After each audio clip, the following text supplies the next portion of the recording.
Hello everyone, কেমন আছো তোমরা সবাই? আশা করি সবাই খুব ভালো আছো আর আমরাও ভালো আছি। তো দেখো, এখন আমার পিছনের ঘড়িটাতে দেখতে পাচ্ছ এখন বাজে দুপুর 3টে 5। তো খাওয়া দাওয়া সেরে কাজকর্ম সেরে হয়ে গেছে। আজকে একটু তাড়াতাড়ি হয়ে গেছে, নইলে আমার 3:30 বাজে। কেন তাড়াতাড়ি হয়ে গেছে নিশ্চয়ই বুঝতে পারছো। এই যে দেখো, দুটো হাতে নিয়ে দাঁড়িয়ে আছি। তো এই দুটো তো মানে কি বলবো, প্রচণ্ড ঝামেলার জিনিস। এখন এগুলো চাঁচাচাঁচির ব্যাপার চলবে, তাল চাঁচা হবে। তারপর সন্ধেবেলার দিকে এই যে দেখো, আমি আরম্ভ করে দিয়েছি পুরুলি করতে।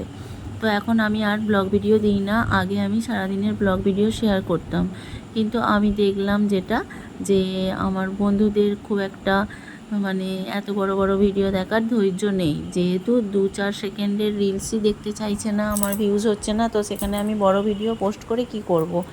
যার জন্য আমি বড় ভিডিও পোস্ট করাটা বন্ধ করে দিয়েছি, আর ব্লগ ভিডিও বানাই না।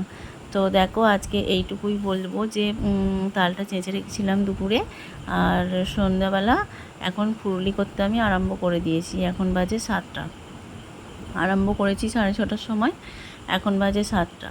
তো একবারে করে নিয়ে, আর যেহেতু এই আছে, আর আলুর দম করেছি, মেয়েরা যতটা খাবে খাবে, না খাবে তারপর মুড়ি খাবে। তো আমার শাশুড়ি মাকে একবারে খেতে দিয়ে নিচে একবারে আজকে ওপরে নিয়ে চলে যাব। দেখো অনেকটা হয়েছে, ঠিক আছে।